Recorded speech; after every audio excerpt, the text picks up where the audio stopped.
Hello everyone, এই ভিডিওতে আমাদের কথা বলার মতন কিছু বিষয় রয়েছে। ফার্স্ট অফ অল কথা বলবো মোহনবাগান ভার্সেস কেরালা ব্লাস্টার্স ম্যাচের দুই দলেরই ফার্স্ট 11 কি হতে পারে সেই নিয়ে কথা বলবো।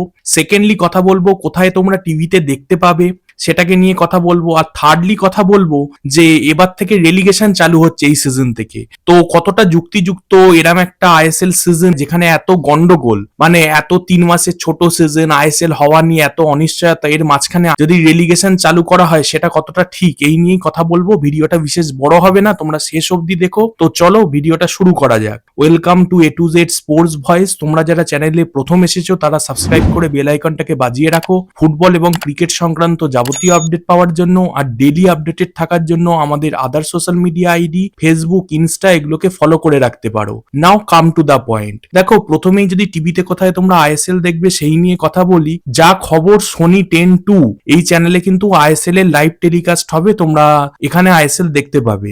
সেকেন্ডলি যদি আসি যে আইএসএল এর প্রমোশন রেলিগেশন নিয়ে, দেখো প্রমোশনটা 2-3 বছর আগে থেকেই শুরু হয়েছিল, তো সেটা ঠিক ছিল। রেলিগেশনটাও ঠিক, একটা কম্পিটিশন তখনই পূর্ণ রূপ পায় যখন তাতে প্রমোশন রেলিগেশন থাকে। কিন্তু বর্তমানের যে কারেন্ট সিজন আইএসএল নিয়ে এত ডামাডোল, পুরোপুরি আইএসএল এর ফরম্যাটটাকেও মানা হচ্ছে না, যে লিগ শিল্ড আর ট্রফি দুটোই হবে কিনা তারও কোনো অ্যাসিওরেন্স নেই। এরম একটা সিজনের রেলিগেশন চালু করা কতটা ঠিক বা যুক্তিযুক্ত এই নিয়ে কিন্তু প্রশ্ন থাকবেই। তবে এটা আমি তোমাদের গ্যারেন্টি দিচ্ছি, এই সিজন থেকে কিন্তু রেলিগেশন চালু হয়ে গেল এবং এটা স্থির হয়ে গেছে। এবার যদি আসি যে স্টার্টিং 11 মোহনবাগান আর কেরালা, কে কেরাম স্টার্টিং 11 নামাচ্ছে সেই নিয়ে, প্রথমেই কলকাতার ক্লাব মোহনবাগানের কথায় আসি। দেখো, মোহনবাগান কিন্তু একটা ফিক্স স্টার্টিং 11 মোহনবাগানের থাকেই, এবং কিছু প্লেয়ার এবছর অ্যাডিশন হয়েছে মোহনবাগান স্কোয়াডে, যেমন মেহতাব সিং, অভিষেক টেকচাম সিং, অময় রানওয়াডে, যদিও লোনেতে, যাই হোক, রবসন রবিনো, এদের তো অ্যাডিশন হয়েছে। কেরাম স্কোয়াড কোচ নামাতে পারে, নতুন কোচও এসছে লোবেরা। তো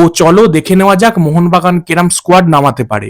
গোলে থাকবে অবশ্যই বিশাল কাই, লেফট সেন্টার ব্যাকে শুরু করবে অ্যালবার্টো রড্রিগেজ, রাইট সেন্টার ব্যাকে শুরু করবে মেহতাব সিং, রাইট ব্যাকে থাকবে অভিষেক টেকচাম সিং। যদিও অময় রানওয়াডে এসছে, কিন্তু কয়েকদিনের প্র্যাকটিসের ভিত্তিতে কিন্তু তাকে কোচ প্রথম থেকেই নামিয়ে দেবেন বলে আমার মনে হচ্ছে না। যাই হোক, লেফট ব্যাকে থাকছে ক্যাপ্টেন সুভাশিস বোস, লেফট মিডফিল্ডে থাকছে আপুইয়া, রাইট মিডফিল্ডে থাকছে অনিরুদ্ধ থাপা, নাম্বার 10 এর পজিশনটায় খেলবে দিমি, তবে সাহালো হয়তো সেকেন্ড হাফে আসবে। এবার যদি আসি রাইট উইং এর জায়গাটায়, রাইট উইং এ কিন্তু খেলবে লিস্টন কিন্তু এর আগেও হায়দ্রাবাদে মানালোর আন্ডারে এই পজিশনে খেলেছে। আর লেফট উইং এ খেলবে রবসন রবিনহো। আর নাম্বার 9 এর কথায় যদি আসি, সেটা অবশ্যই ম্যাকা নিজের স্থান পাকা করে নিয়েছে, ম্যাকাই খেলবে, সেকেন্ড হাফে হয়তো কামিন্স আসবে। এবার যদি কেরালার কথায় আসি, দেখো কেরালার কোচ আগের সিজনে আর কি রিক্রুট হয়েছে ডেভিড কাটালা, সে সুপার কাপও পেয়েছে, দুটো সুপার কাপেও সে কোচ ছিল। তো এবছর দেখো কেরালার কিন্তু অবস্থা খুব একটা ভালো না, আর্থিক সংকটে তারা ভুগছে, বিশেষত আইএসএল এর জন্যই এটা হয়েছে, স্পন্সর টনসারের চলে গেছে, এরম খারাপ অবস্থা। তো তারা কিন্তু এর মধ্যেও 5টা বিদেশি রয়েছে। 5টা বিদেশির সম্বন্ধে তো আগে তোমাদের পরিচয় করা। এই 5টা বিদেশি হচ্ছে ওমর বা, ম্যাটিয়াস হার্নান্ডেজ, মার্লন রুস, কেভিন ইয়োক আর ভিক্টর বার্তেমিউ। এবার যদি ফার্স্ট 11 এর দিকে আসি, কেরালা ব্লাস্টার্স এর কোচ অর্থাৎ ডেভিড কাটালা, তিনি কিন্তু 4-3-3 ফরমেশনে দল নামাবেন। এই দলে গোলকিপারে থাকবেন সচিন সুরেশ। লেফট ব্যাকের কথায় যদি আসি, নওচা সিং হয়তো লেফট ব্যাকে স্টার্ট করবে, তবে মোহাম্মদ সাইফও স্টার্ট করতে পারেন। এবার রাইট ব্যাকের কথায় যদি আসি, রাইট ব্যাকে আমার মতে সন্দীপ সিং হয়তো স্টার্ট করবে, আর ডোলিং সেও কিন্তু একটা অপশন হিসেবে রয়েছে। এবার যদি আসি সেন্টার ব্যাক পেয়ারিং কেরাম হতে পারে, দেখো বিকাশ ইউমনাম সে অবশ্যই থাকবে, এর সাথে ওমর বা ম্যাটিয়াস হার্নান্ডেজের মধ্যে যে কোনো একজন তার সাথে পেয়ারিং করবে, সম্ভবত বিকাশ ইউমনাম আর ম্যাটিয়াস হার্নান্ডেজ এরাই হয়তো পেয়ারিং হতে চলেছেন। এরপর যদি একটু এগিয়ে আসি যে সেন্ট্রাল মিডফিল্ডের দিকে, সেখানে কিন্তু লেফট মিডফিল্ডে থাকবে ড্যানিশ ফারুক ভাট, আর যদি রাইট মিডফিল্ডে আসি সেখানে খেলবে ভিভিন মোহনান, আর নাম্বার 10 এর পজিশনটায় খেলবে মার্লন রুস, তাদের নতুন রিক্রুট। এবার যদি আসি যে রাইট উইং এর জায়গাটায়, যে রাইট উইং এ কে খেলবে, সেক্ষেত্রে কিন্তু রাইট উইং এ খেলবে নেহাল সুদিস অথবা সালাউদ্দিন আদনান, যে মোহনবাগান থেকে ট্রান্সফার হয়েছে, ফ্রি ট্রান্সফারে গেছে, সে তাদের দুজনের মধ্যে একজন খেলবে।